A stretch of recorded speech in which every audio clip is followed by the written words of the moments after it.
Olá, queridos. Bom dia. Quero convidar você a estudar mais um Salmo da Palavra de Deus comigo. Hoje o Salmo de número 147. Nesse Salmo de hoje, nós temos uma demonstração de grande gratidão. A gratidão essa que era parte fundamental do culto do povo de Israel para com Deus. E esse Salmo, então, é realmente um hino de louvor. Do começo ao fim, não tem nenhuma palavra de queixa do salmista e também não tem nenhum pedido de ajuda, como costumam existir ali nos salmos.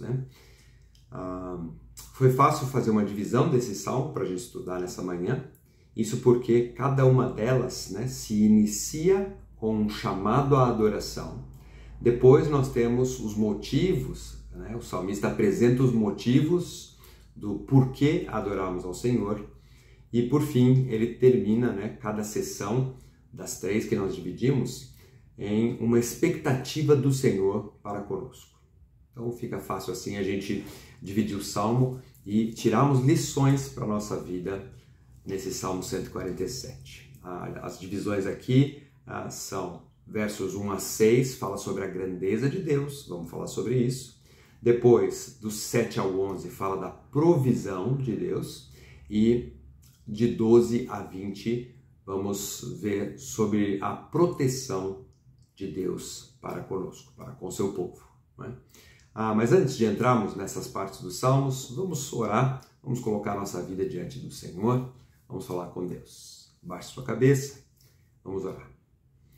Pai querido, obrigado por mais essa manhã, te louvamos, Senhor, por cada detalhe que o Senhor cuida das nossas vidas. Te agradecemos, Senhor, por mais uma porção da sua palavra, pela liberdade que nós temos em estudá-la.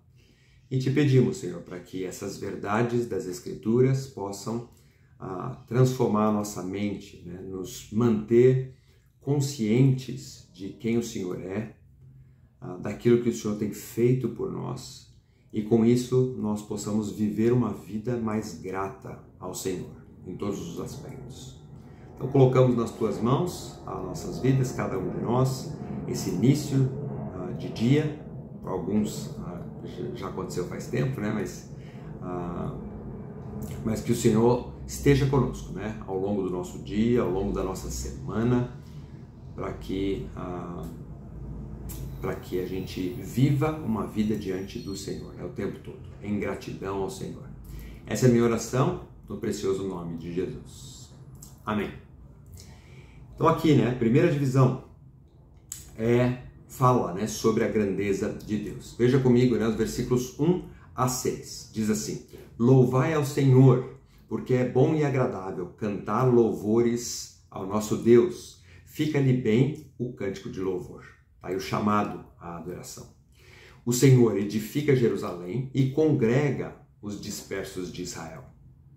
Sara o coração quebrantado e lhes pensa as feridas, ou seja, ele cobre as feridas. Depois, verso 4. Conta o número das estrelas, chamando-as todas pelo nome, apontando aí para a soberania de Deus. Grande é o Senhor nosso, e muito poderoso, o seu entendimento não se pode medir. Três qualidades aí de Deus. Ele é grande, ele é poderoso e o seu entendimento não se pode medir. E versículo 6, o Senhor ampara os humildes e dá com os ímpios em terra. Apontando então para a justiça de Deus, como é que ele retribui aos humildes e castiga os ímpios. Então nessa primeira parte nós temos esse primeiro chamado à adoração no primeiro versículo. Logo em seguida o salmista passa a listar os motivos do porquê nós devemos adorar ao Senhor. Os versos 2 e 3 sem dúvida se referem à restauração do povo de Israel ao exílio. Ele usa esses verbos aí, o Senhor edifica, o Senhor congrega, o Senhor sara, o Senhor cobre as feridas, São aspectos aí do cuidado de Deus, dessa grandeza de Deus, e ele restaurando aí seu povo.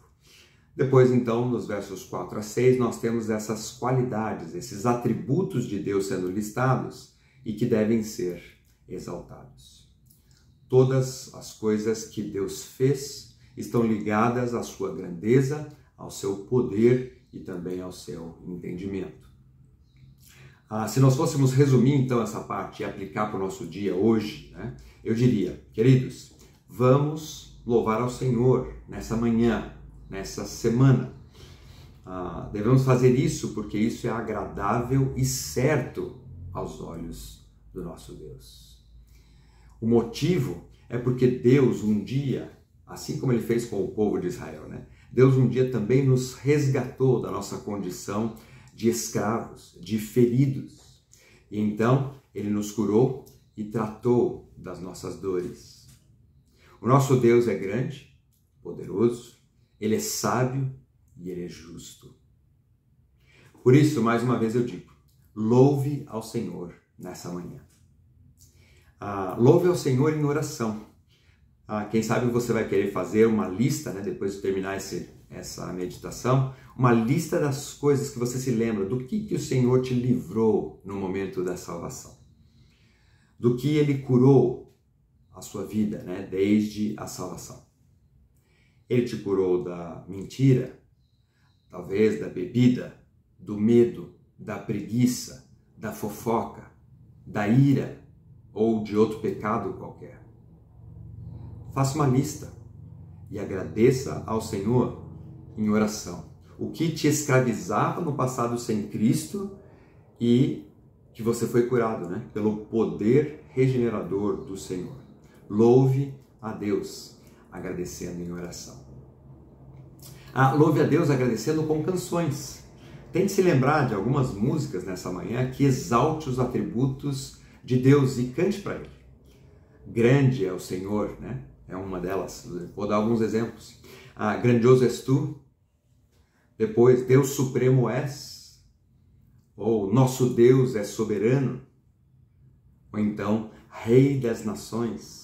E por aí vai, né? São tantas as canções que exaltam os atributos do nosso Deus. Louve ao Senhor com cânticos nessa manhã.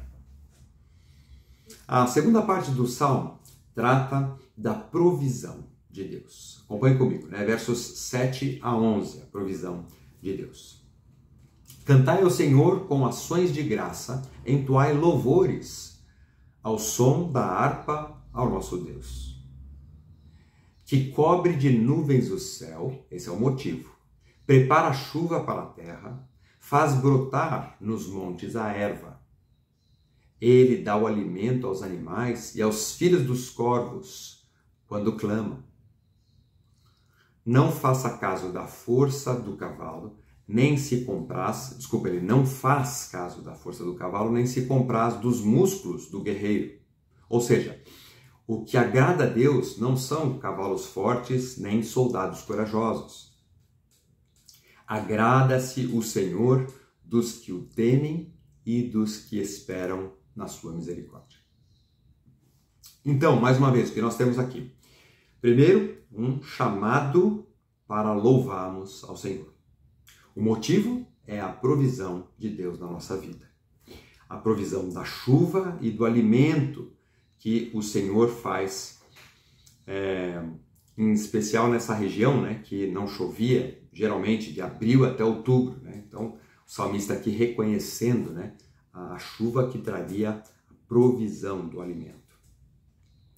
Então, o salmista também aqui percebe e ressalta, né, que o favor divino não se baseia na força física de um soldado ou nos seus cavalos de batalha. E, por fim, no verso 11, nós temos aquilo que Deus espera de nós, como eu disse, né?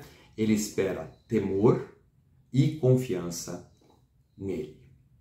Trazendo para nós, mais uma vez, o que nós temos? Um chamado para louvarmos a Deus.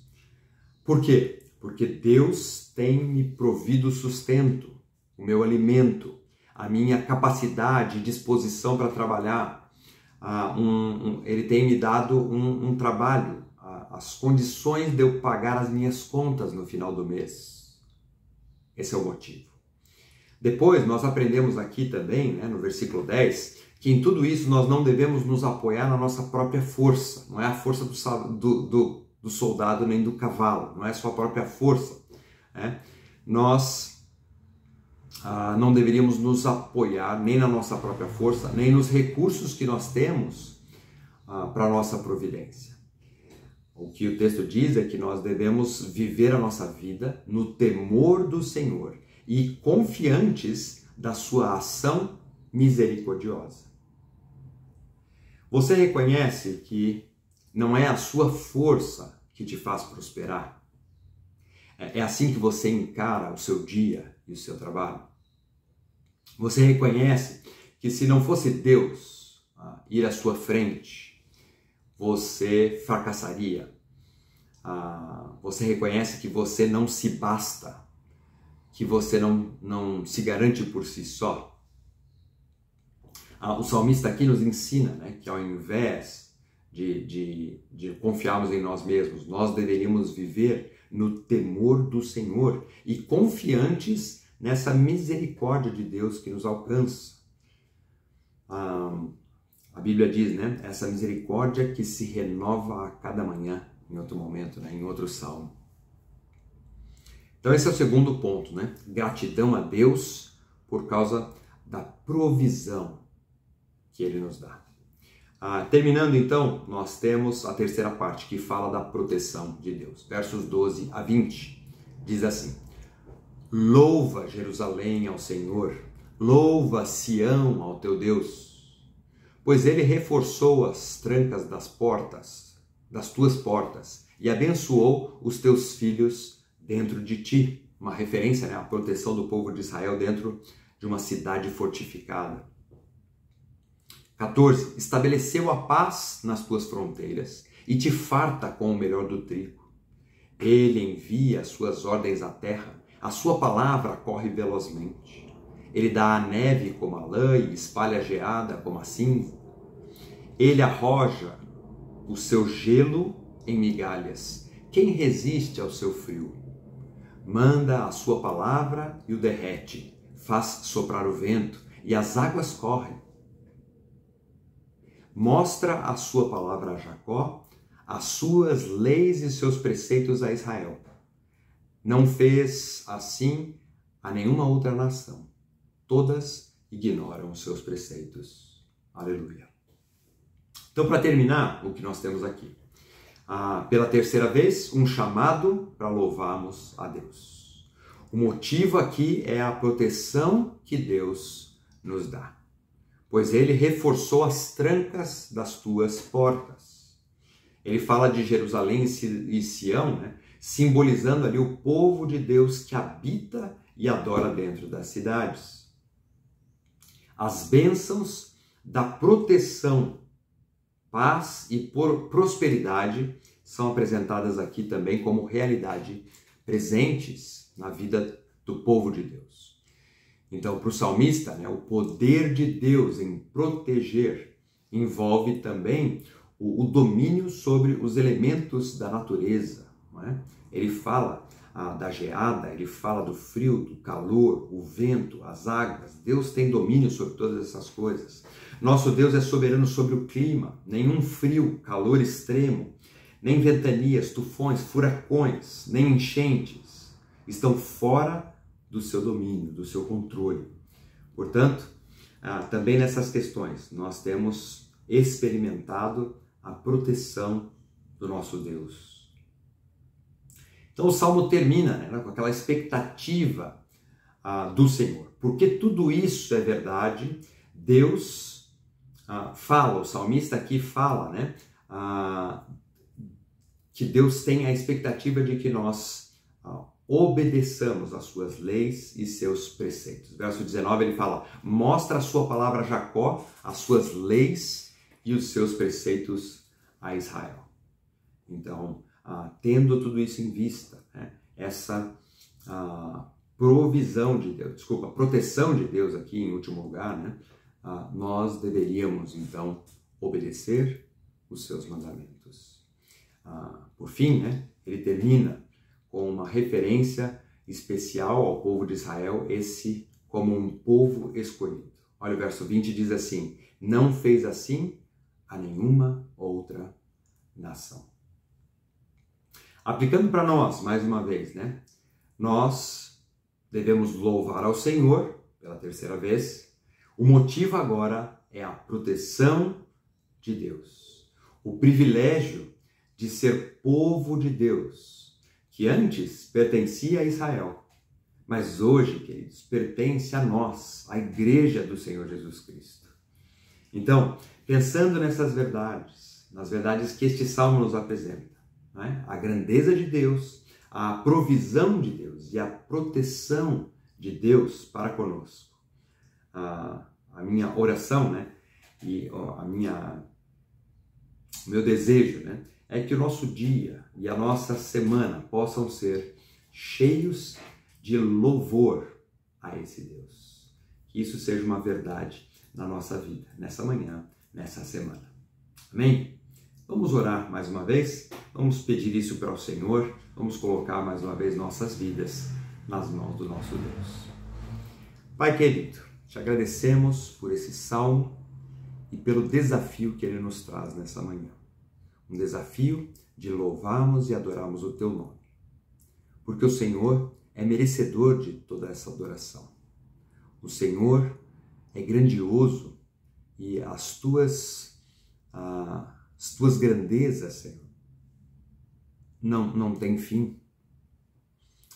Também te louvamos, Senhor, por causa da provisão que o Senhor nos traz. O sustento, o cuidado com cada detalhe das nossas vidas. E por fim, também te louvamos pela proteção. O Senhor vai à nossa frente, Pai. Nós te louvamos por isso, porque o Senhor tem nos guardado de tantos males, Pai. E queremos, então, colocar nossas vidas nas tuas mãos. E te pedimos, Senhor, para que o Senhor não permita que nosso egoísmo, a nossa pecaminosidade, a nossa dureza de coração, nos impeça de vivermos uma vida de louvor ao Senhor, uma vida grata, uma vida na tua presença em adoração, né? Durante o nosso dia, a nossa semana. Colocamos tudo isso nas tuas mãos, no precioso nome de Jesus. Amém. Bom dia então, queridos, que Deus abençoe aí o seu dia, o seu feriado, né? A sua semana, que você possa vivê-lo na presença do Senhor, em adoração a Ele. Um abraço a todos, nos vemos sábado ou domingo, nos vemos aí durante a semana. Um grande abraço, Deus abençoe.